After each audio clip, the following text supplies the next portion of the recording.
Josué, capítulo de número 1, versículo de número 10, até o versículo de número 18, está escrito assim na palavra do Senhor.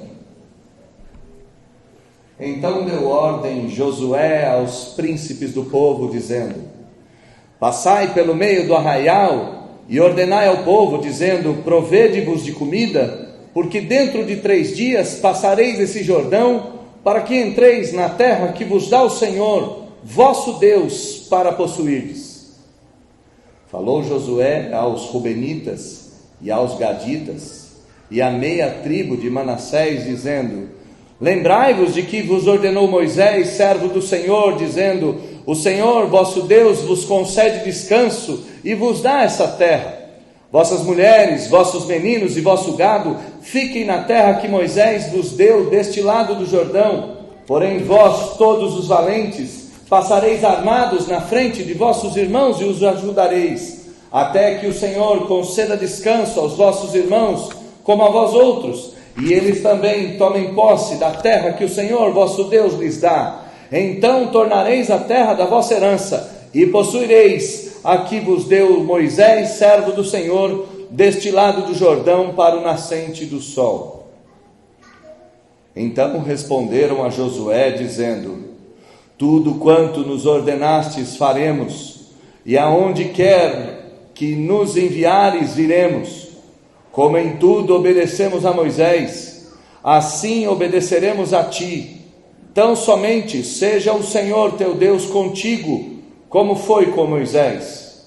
Todo homem que se rebelar contra as tuas ordens e não obedecer às tuas palavras em tudo quanto lhe ordenares será morto.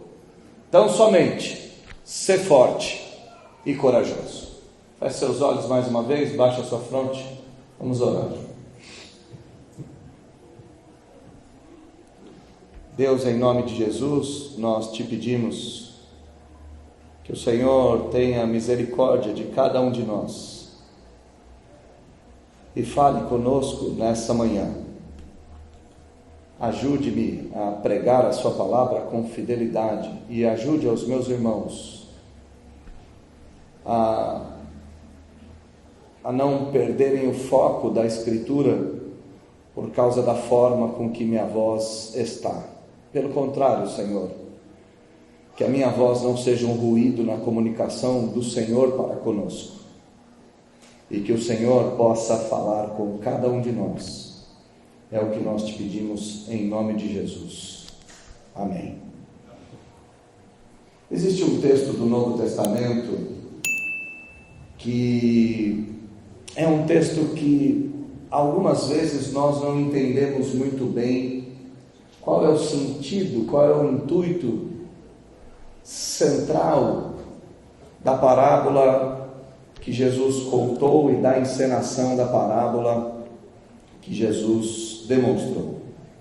Jesus começou a falar com os seus discípulos a respeito da obediência, e os discípulos ficaram temerosos, dizendo: Senhor, quem poderá cumprir tais requisitos? O Senhor Jesus dizia algo mais ou menos assim: se teu irmão pecar contra ti e vier contra ti e se dizendo arrependido, perdoa-o.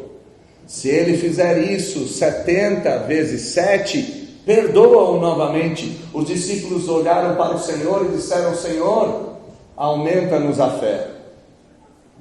Os discípulos estavam entendendo que obediência necessita de fé, que para cumprir a palavra do Senhor é necessário uma porção dobrada de fé. Então Jesus olha para eles e diz: vocês não precisam de fé, porque se vocês tiverem fé como de um grão de mostarda, direis a essa montanha: saia daqui, e ela sairá. O que vocês precisam é de obediência.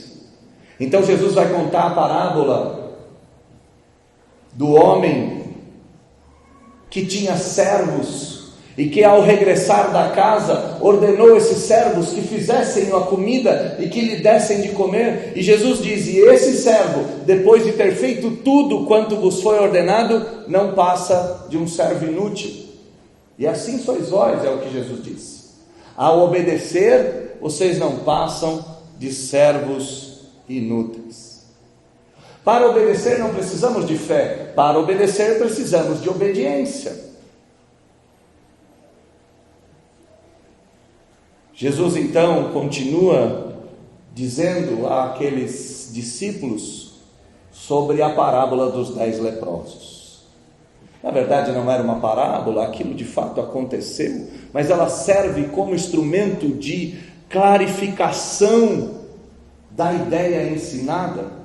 Jesus vai dizer que tinham 10 leprosos, e esses leprosos, quando viram Jesus, gritaram: Jesus, mestre, tem compaixão de nós. Mestre, nos deu uma ordem. Em outras palavras, eles estavam dizendo: Jesus, manda que a gente vai fazer. Jesus então olhou para os 10 leprosos e falou: levantem-se, vão até o sumo sacerdote e apresentem as vossas peles sem manchas.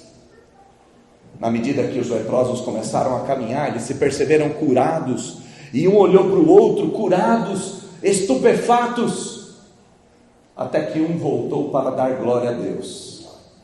E aquele que voltou para dar glória a Deus era um samaritano, diz a Bíblia. Termina a história com Jesus falando: filho, tua fé te salvou. Olha a história toda. Para obedecer, você não precisa de fé, você precisa de obediência. Mas todo aquele que obedece é aquele que crê mais. Entenda bem, você não precisa de arrepios, você não precisa de sinais, você não precisa de visão, você não precisa ouvir o mundo ou ouvir falsos pastores. Você tem que ouvir a palavra do Senhor. O tema da nossa mensagem nessa manhã é: a verdadeira fé obedece e é fiel às Sagradas Escrituras. A verdadeira fé obedece e é fiel às Sagradas Escrituras. O texto que nós acabamos de ler é o texto logo após ao comissionamento de Josué. O Senhor Deus aparece a Josué e ordena que Josué avance em direção à terra prometida. O Senhor Deus diz que estaria com Josué em todo o tempo, que não abandonaria Josué, mas Josué tinha que ter um ponto a qual ele não podia se desviar de forma alguma. Josué deveria se apegar à palavra do Senhor. Volte comigo no versículo de número 7. O Senhor Deus diz: tão somente ser forte e muito corajoso para fazer segundo o que está escrito na lei de Moisés. Não se desvie dela, nem para a direita, nem para a esquerda. Versículo 8: não cesses de falar desse livro. Versículo 8: medita nesse livro dia e noite. Tenha cuidado, versículo 8, de fazer tudo quanto está escrito. A ordem de Deus era clara: você herdará a terra prometida, você vai avançar com o povo de Israel até a terra que emana leite e mel, e eu serei contigo, desde que você faça conforme está escrito na Bíblia, dela não se desvie, fale dela todo dia, medite nela e a pratique em todo o tempo. Quando Deus fala isso com Josué e o encoraja a cumprir a Sagrada Escritura, então Josué vai falar com o resto do povo. E a primeira coisa que Josué falará com o resto do povo está aqui no versículo de número 10 e no versículo de número 11. Josué dá uma ordem para o povo obedecer e confiar. Olhe comigo o texto sagrado. Então significa após isso, então deu Josué ordem aos príncipes do povo. E a ordem de Josué a toda a liderança do povo dizia algo mais ou menos assim: passem pelo meio do arraial e ordenem o povo para que eles armazenem comida, pois dentro de 3 dias passareis esse Jordão, para que entreis na terra que vos dá o Senhor, vosso Deus, para possuídes. A ordem de Josué consistia em 3 aspectos. O primeiro aspecto, ajunte o povo. E aqui, irmãos, nós devemos entender que o povo de Israel era um povo cuja liderança era a liderança federal.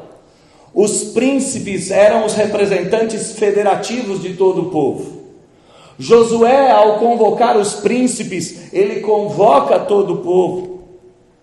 Então os príncipes vão ajuntar aquela multidão, e para que você tenha o real dimensionamento disso, nós estamos falando aqui de um número não inferior a 3 milhões de pessoas. Josué convoca os príncipes e diz aos príncipes para juntarem o povo. O segundo aspecto da ordem de Josué é: peça ao povo que monte provisões, peça ao povo que armazene comida. Peça ao povo que guardem mantimentos. Peça ao povo que separem água, que separem comida não perecível, que separem a alimentação necessária, porque vamos caminhar em marcha, porque vamos marchar em direção à terra prometida. Peça ao povo que monte provisões, é o segundo aspecto. O terceiro aspecto é exatamente essa marcha. Dentro de 3 dias, disse Josué ao povo de Deus: passareis esse Jordão. Dentro de 3 dias, vamos avançar na terra prometida. Dentro de 3 dias, entraremos definitivamente na terra prometida a Abraão, a Isaque e a Jacó. Terra prometida a Moisés, servo do Senhor, nosso líder. Terra prometida aos nossos antepassados. Terra essa que emana leite e mel. Mas note, irmão querido, que a ordem que Josué deu ao povo não estava embasada na quantidade de pessoas, não estava embasada na provisão, não estava embasada na marcha. Essas coisas todas faziam parte, mas elas não eram o centro da ordem de Josué. O centro da ordem de Josué estava na promessa que Deus havia feito. Olhe comigo o final do versículo 11: para que entreis na terra que vos dá o Senhor vosso Deus para possuíres. Josué não estava depositando sua confiança nessas 3 milhões de pessoas. Josué não estava depositando a sua confiança na provisão que o povo de Deus havia recolhido. Josué não estava depositando a sua confiança nessa marcha de 3 dias. A ordem que Josué dá ao povo se esconde debaixo da promessa de Deus. Quando a gente olha esse texto, às vezes nos vem à cabeça: então eu devo fazer a minha parte e Deus faz a parte dele? Claro que não. Não se esqueça que as suas obras não passam de trapo de imundície. Não se esqueça que Deus não depende de você para nada, para nada. O que Deus está ensinando então? Dá um passo que eu dou outro? Não. Deus está ensinando a esse povo que eles devem fazer aquilo que está ao seu alcance, não para que Deus cumpra a sua promessa, mas porque obedecer é melhor do que sacrificar. Deus está falando: façam provisão, saiam em marcha, uma grande multidão, mas eu não dependo de nada disso, diz o Senhor. Vocês não vencerão na força do vosso braço, vocês não vencerão na quantidade dos vossos alimentos, vocês não vencerão na sua marcha. E isso vai ficar tão claro, porque o povo de Deus vai conquistar Jericó no som da trombeta, isto é, não é no ato de vocês, é no som que sopra ou que sai do instrumento. Não são nas vossas lanças, não são nas vossas espadas. O povo de Deus só vence debaixo da promessa do Senhor. Meus irmãos queridos, guardar recursos para o dia mau é bíblico, você deve fazer. Irmão querido, você se juntar com o povo de Deus é bíblico, você deve fazer. Irmão querido, você continuar caminhando em direção à terra prometida, em direção à Nova Jerusalém, é bíblico, você deve fazer, mas não serão os seus passos que o levarão até lá, não serão os seus bens que o levarão até lá, não serão o ajuntamento que o levará até lá. O que te levará à terra prometida é a promessa que Deus fez, que nos daria uma terra que emana leite e mel. E essa terra que emana leite e mel não é aqui. No mundo tereis aflições, a terra que emana leite e mel é ali, é a que está por vir. Olhando para o versículo 10 e 11, aprendemos aquilo que Samuel posteriormente vai dizer ao povo: a obediência é melhor do que o sacrifício. Aquilo que Salomão falou em Provérbios: confie no Senhor de todo o seu coração e não se apoie no seu próprio entendimento. A ordem que Josué diz é: obedeçam a voz do Senhor e confiem na sua promessa. Não confie na multidão, não confie no ajuntamento, não confie na provisão, não confie na marcha, confiem exclusivamente do Senhor e reconheça o Senhor em todos os caminhos. Primeiro ponto: Deus dá uma ordem para que o povo aprenda a obedecer e para que o povo aprenda a confiar.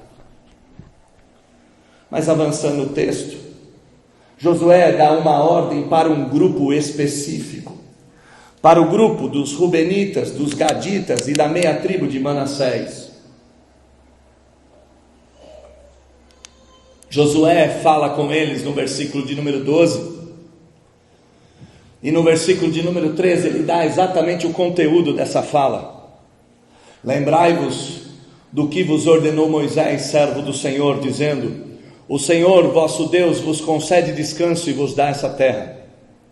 Vossas mulheres, vossos meninos e vosso gado fiquem na terra que Moisés vos deu desse lado do Jordão, para que vós, todos os valentes, passareis armados na frente de vossos irmãos, e os ajudareis, até que o Senhor conceda descanso a vossos irmãos como a vós outros, e eles também tomem posse da terra que o Senhor vosso Deus lhes dá.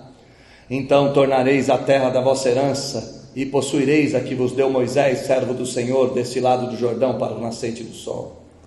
A segunda ordem não é somente para obedecer. A primeira foi para obedecer e para confiar. A segunda é para obedecer e para participar.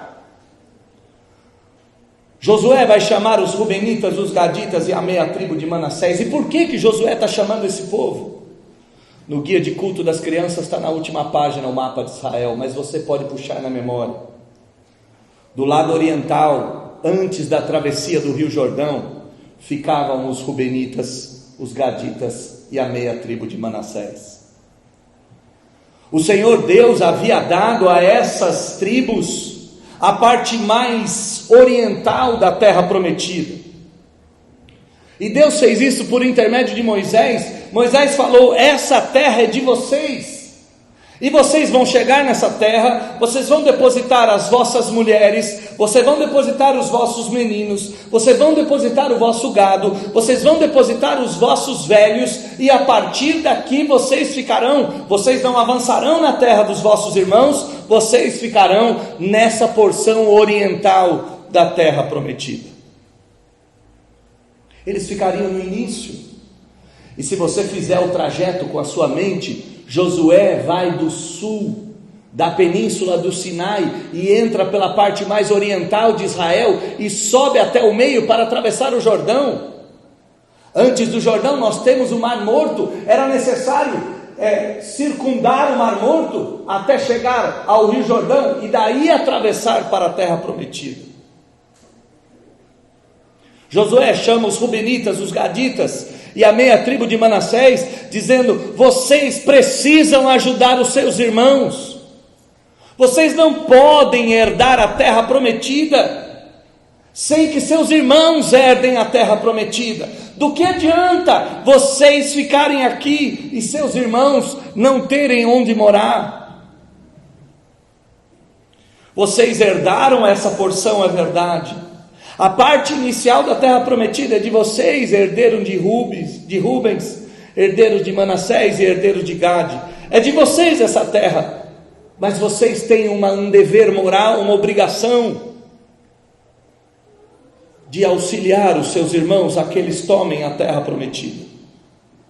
Josué vai evocar a lei de Moisés, aquilo que Moisés escreveu. Ele vai dizer: lembrai-vos do que vos ordenou Moisés, lembrai-vos das palavras do Senhor. O Senhor os chama para entrarem na frente de batalha.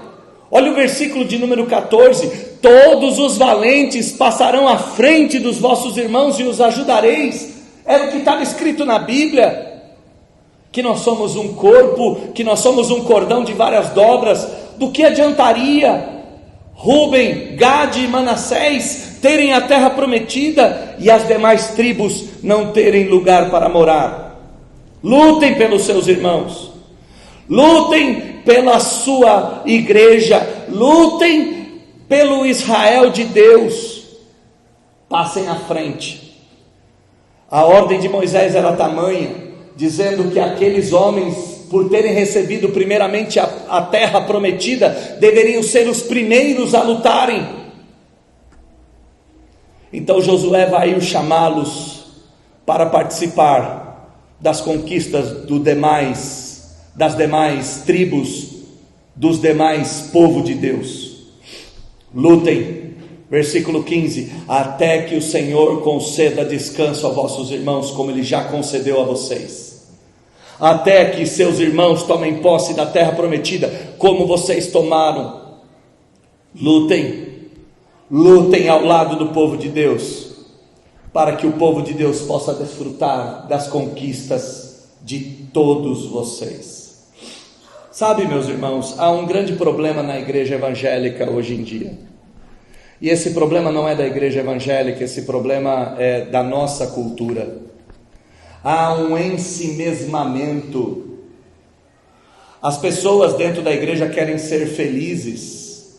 As pessoas dentro da igreja querem conquistar. As pessoas dentro da igreja querem realizar os seus sonhos. E elas ainda não entenderam que dentro da igreja o todo é infinitamente maior do que o um. Dentro da igreja, o outro é mais digno do que o eu. Irmãos, eu poderia usar muitos exemplos, mas uso o exemplo do Senhor Jesus, quando ele, por meio de Paulo, ensinou que a grande metáfora da igreja é o casamento do marido e da mulher, dizendo: quando as pessoas olharem o casamento, elas verão Cristo e a igreja. No casamento, o outro é mais digno do que eu, e o todo é maior do que o um. O casamento é maior do que o indivíduo, e é por isso que o indivíduo faz tudo para manter o casamento. Esse ensinamento do casamento não é outro senão o ensinamento da igreja. A ordem de Josué é: participem. Se vocês vencerem sem os seus irmãos, vocês não venceram nada. Se vocês forem felizes sem os outros, vocês não são felizes. Se vocês herdarem a terra prometida e seus irmãos não, vocês não chegaram a lugar nenhum. Protejam suas mulheres, suas crianças, suas crias, seus velhos, e lutem. Coloquem as espadas fora da bainha e lutem, porque o todo, o povo de Deus, é maior do que o um. O chamado de Josué, o primeiro chamado é: obedeçam e confiem. O segundo chamado é: obedeçam e participem. A igreja não é um lugar para você ser alimentado. A igreja não é um lugar para você ter um tipo de entretenimento. E aqui eu falo aos jovens em específico: se você vai na igreja para pular, para dançar, para cantar, suma de lá. Não é o teu lugar. A igreja é um lugar onde nós servimos a Deus, onde nós servimos a Deus servindo ao nosso próximo e lutando lado a lado com Ele, para que Ele vença os seus pecados, para que Ele vença as suas misérias, para que Ele possa ser um cristão mais parecido com Cristo. O todo é melhor do que o um, e a satisfação do indivíduo nunca estará acima da satisfação do outro. E aqui eu falo aos maridos: O vosso casamento é mais importante do que suas vontades. O vosso casamento é mais importante do que os seus desejos. Deus não te fez para chegar em casa e sentar-se com o controle na mão e ficar passeando os infinitos canais sem participar da vida conjugal, sem participar dos sonhos de vossas mulheres, sem participar dos sonhos dos vossos filhos, sem participar da vida doméstica. A Bíblia diz claramente que nós devemos inclusive lavar a louça. E essa parte alguém tampe o ouvido da Luana, pelo amor de Deus, o mais rápido possível, porque certamente isso se voltará contra mim num futuro muito próximo. Antes de eu sair daqui, isso volta contra mim. Mulheres, o seu casamento é mais importante do que as suas vontades. O outro é mais digno do que você. Deus te chama para obedecer à palavra dele, participar de algo maior, e o casamento é maior, a vida a dois é maior, a vida coletiva é maior do que a individual. E como é que a gente sabe disso? Porque Paulo, falando aos Coríntios, disse: ninguém deve buscar o seu próprio bem, mas o bem do seu próximo. É o que a Bíblia diz. Os que são fortes, como os Rubenitas, os Gaditas e a meia tribo de Manassés, eles eram fortes, valentes. Os que são fortes têm o dever de suportar a fraqueza dos fracos, ao invés de agradar a vocês mesmos. E aqui vai uma última dica: seu chamado é para participar de um corpo, é de ser membro um dos outros, e você só pode sair desse lugar no dia que o púlpito deixar de ser bíblico. Porque no meio da caminhada, do chamado a participar, irmãos vão pisar nos seus pés. Você será confrontado, você terá que sentar ao lado de pessoas que você não gosta, de pessoas que você não valoriza, e você vai enfrentar desafios de relacionamento dos mais diversos. Participe de todos os desafios, porque o chamado de Deus é para obedecer e participar, não para abandonar. E na medida que você for confrontado por irmãos chatos, e venhamos e convenhamos, não existe lugar para juntar mais chato do que na igreja, a gente sabe disso. No dia que você for confrontado, lembre-se que o todo é maior do que o um, que o outro é maior do que o eu. Josué lembra os Rubenitas, os Gaditas e a meia tribo de Manassés, que eles tinham obrigação de participar. Então qual é a resposta? Eu fico pensando na resposta da igreja. Então Josué aparece aqui, e nesse momento Josué está aqui por meio da palavra do Senhor, e ele diz: irmãos, vocês têm que obedecer e confiar em Deus. Façam aquilo que está nas mãos de vocês, mas não confiem nisso, porque Deus dá aquilo que Ele quer, e Ele prometeu, Ele vai fazer. E outra, participem fazendo os seus irmãos superiores a vocês. Não é porque vocês já conquistaram que vocês devem se alegrar, vocês devem deixar as suas conquistas e ajudar os seus irmãos a obterem as conquistas deles. Qual é a nossa resposta? Pastor, pelo amor de Deus, pastor, eu confio naquilo que eu faço, eu não confio nas promessas do Senhor. Tanto é que eu vivo colocando barquinhos para que o Senhor chegue do outro lado do Jordão. E não tenha medo, se você faz isso, os discípulos também fizeram. Os discípulos colocaram um barquinho para que Jesus viesse de barquinho atravessar, não o Jordão, desculpa, atravessar o lago da Galileia. Jesus veio andando por sobre as águas. E talvez você diga: pastor, eu vou participar. Eu não quero participar, eu gosto da minha vida privada, eu gosto da minha vida particular, eu não gosto muito de me reunir com os irmãos para almoçar, para jantar, eu não gosto muito de ficar inserido dentro da igreja e viver as coisas da igreja, eu prefiro muito mais viver a minha vida, e vivendo a minha vida eu tenho menos problema. Essa eu acho que seriam respostas que eu daria. Eu daria a resposta para Josué dizendo: Josué, eu tenho um pouquinho de provisão aqui, mas é para mim.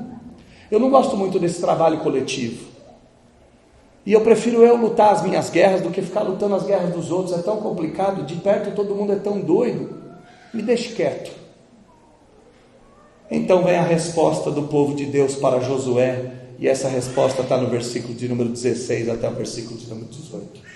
Então, a tribo de Rubens, de Gade e a meia tribo de Manassés responderam a Josué dizendo: tudo quanto nos ordenastes faremos, e aonde quer que nos enviares, iremos.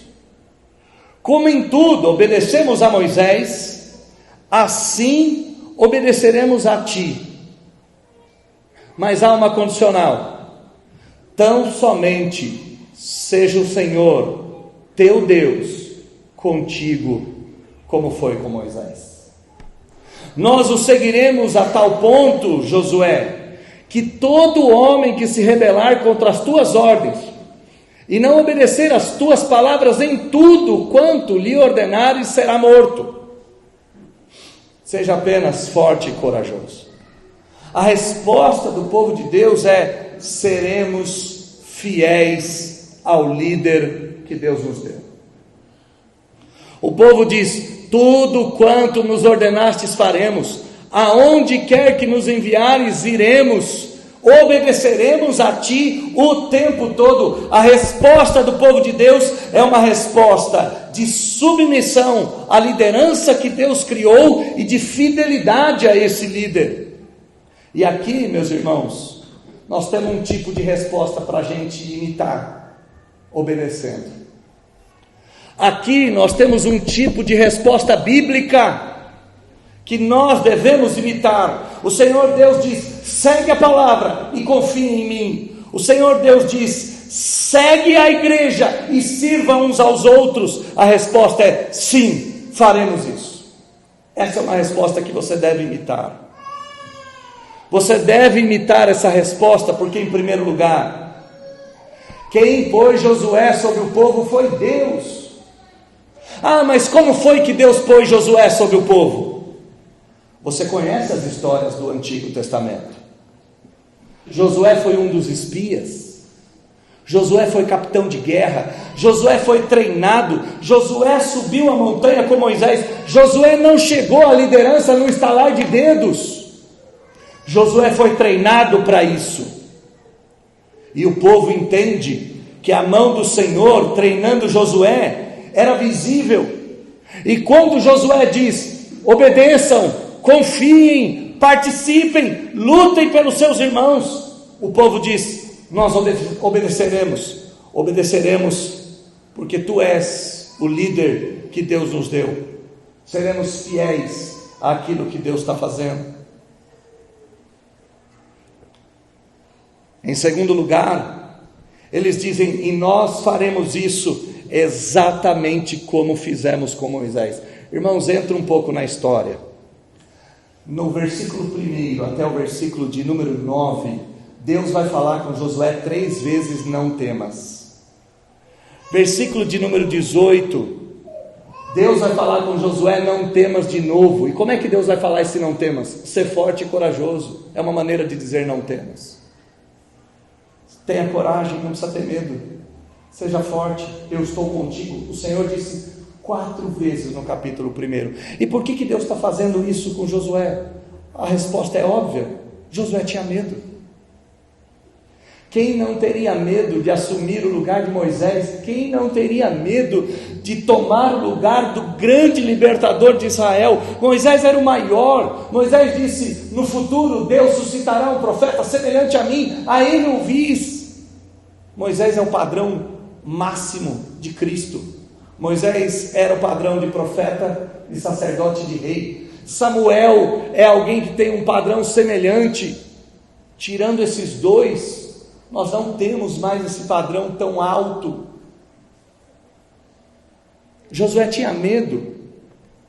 Então o povo, além de dizer para ele ser forte e corajoso, o povo diz: do mesmo jeito que nós somos fiéis a Moisés, nós seremos fiéis a você. Nós não vamos arredar o pé. Nós vamos ser fiéis a você, nós vamos ser fiéis a você como nós fomos a Moisés, e nós vamos ser fiéis a vocês e fiéis a Moisés, porque nós somos fiéis ao Deus da Bíblia. Tão somente, versículo 17, seja o Senhor teu Deus contigo, como foi com Moisés. É como se eles dissessem: enquanto você for bíblico eu sigo, enquanto Moisés foi bíblico eu segui, se você continuar sendo bíblico eu vou até a morte, eu mato e morro por você, mas o dia que você se desviar, eu me afasto de você. E essa é a resposta que o povo de Deus tem que dar. Qual é a resposta que o povo de Deus tem que dar quando a palavra nos manda obedecer e confiar? É sim, nós seremos fiéis. Ah, mas e os meus desejos, e os meus sonhos, e os meus projetos não são nada? Quando a palavra de Deus diz sim, obedeça e participe. Senhor Deus, mas eu tenho uma agenda tão complexa, eu tenho uma vida tão particular. Obedeça e participe, diz o Senhor. A resposta deve dizer sim, serei fiel ao Deus da aliança. E quais são os limites dessa fidelidade? Os limites da fidelidade são os limites da Escritura. Você não pode obedecer aquilo que não é bíblico, vindo de quem for. O apóstolo Paulo disse aos Gálatas: se nós mesmos, ou um anjo do céu, vos vier e pregar evangelho que vá além deste, que seja maldito. E aqui, irmãos, fica um conselho que eu tenho que dar a você. Eu sei que uma das tarefas mais difíceis, mais hercúleas que eu tenho, é falar com vocês, a minha e do reverendo Paulo, é falar com vocês aos domingos, na expectativa de que isso que eu fale com vocês dure até a próxima semana.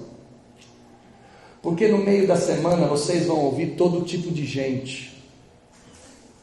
Eu já disse isso para vocês, que Vinhedo deve ser melhor do que Jerusalém, porque o que tem de apóstolo aqui não está escrito. Em Jerusalém tinha 12, aqui tem uns 20. E eu já disse para vocês que apóstolo bom é aquele que está na Bíblia. Só que esses caras falam, essas teologias voam. No meio da semana tem Malafaias, tem R.R. Soares, tem uma multidão de hereges falando.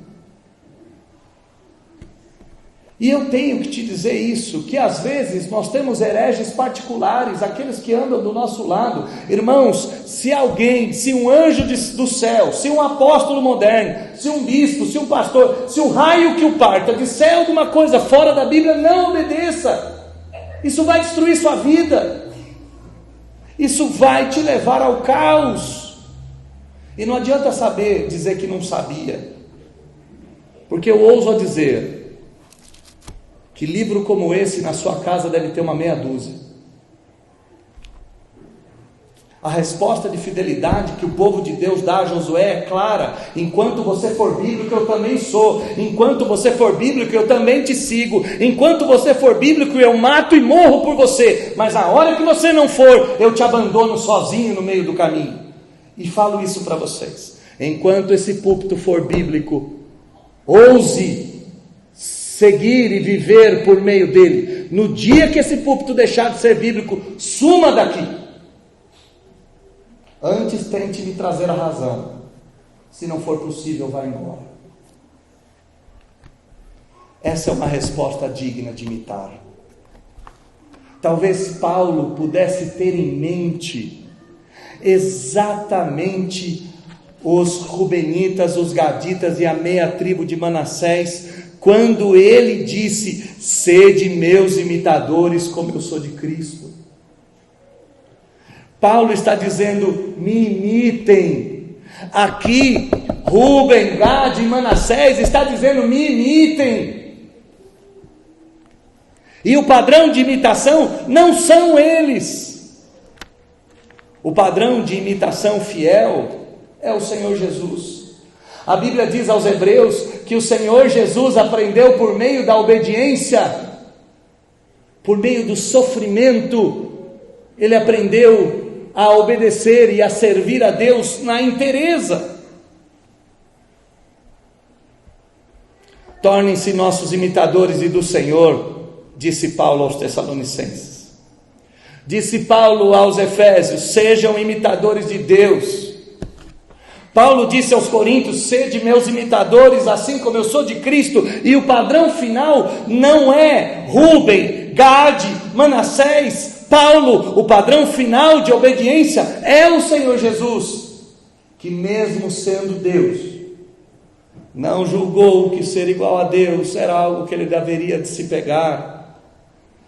O Senhor Jesus obedece confiando em Deus. Ele não ousou confiar nas suas próprias obras. O Senhor Jesus participou, abandonando o seu trono de glória, se vestiu da roupa humana, da carne humana, e se fez um de nós igualzinho. E mesmo diante dos maiores terrores que ele enfrentou, como aquele cálice amargo, cheio do fel do pecado, mesmo naquele momento, o Senhor Jesus disse: seja feita a tua vontade e não a minha. Sabe, meus irmãos, que o nosso grande problema não é fé.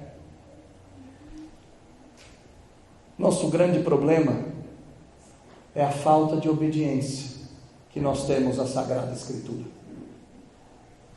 Nosso grande problema é termos a quem imitar. Eu concluo meu sermão dizendo a vocês que Josué é um tipo que você deve imitar. Nesse capítulo 1, Rúben, Gade e Manassés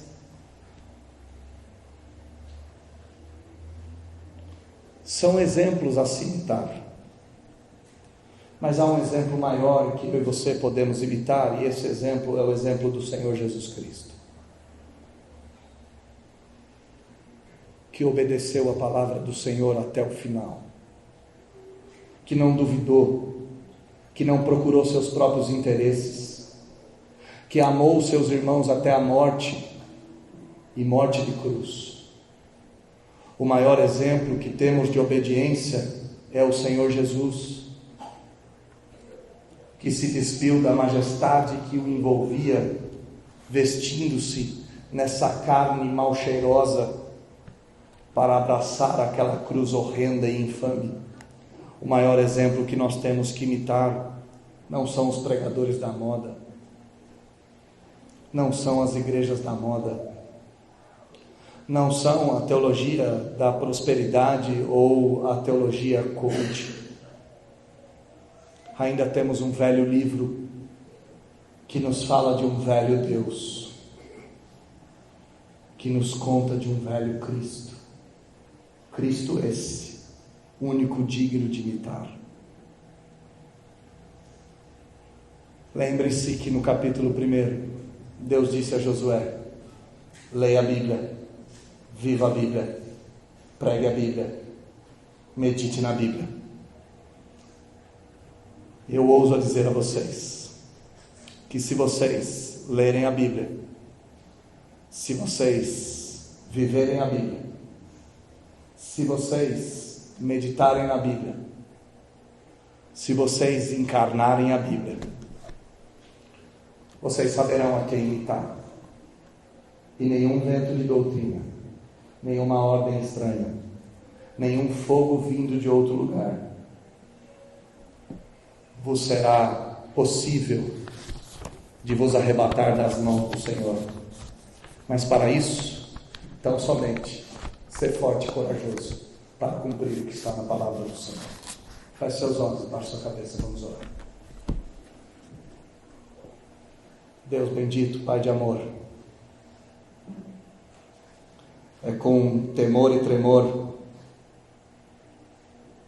que nós nos colocamos diante do Senhor, suplicando que o Senhor nos ajude a obedecer a sua palavra e confiar nas promessas de Deus. Que o Senhor nos ajude a obedecer a sua palavra e participar do corpo de Cristo. Nas nossas igrejas locais, com os pastores que o Senhor nos colocou, desde que os mesmos permaneçam bíblicos. Nos dê coragem e força para detectarmos o falso profeta e o herege. Nos dê coragem e força para seguirmos o Evangelho da graça pregado por Jesus Cristo, nosso Senhor. Nos ajude, Pai, a vivermos o Evangelho em obediência e fé, pois a verdadeira fé obedece e a verdadeira obediência é cheia de fé. Nos faça como os leprosos que obedeceram ao Senhor e por isso vivenciaram o milagre e a transformação. É isso que eu te peço, em nome de Jesus. Amém.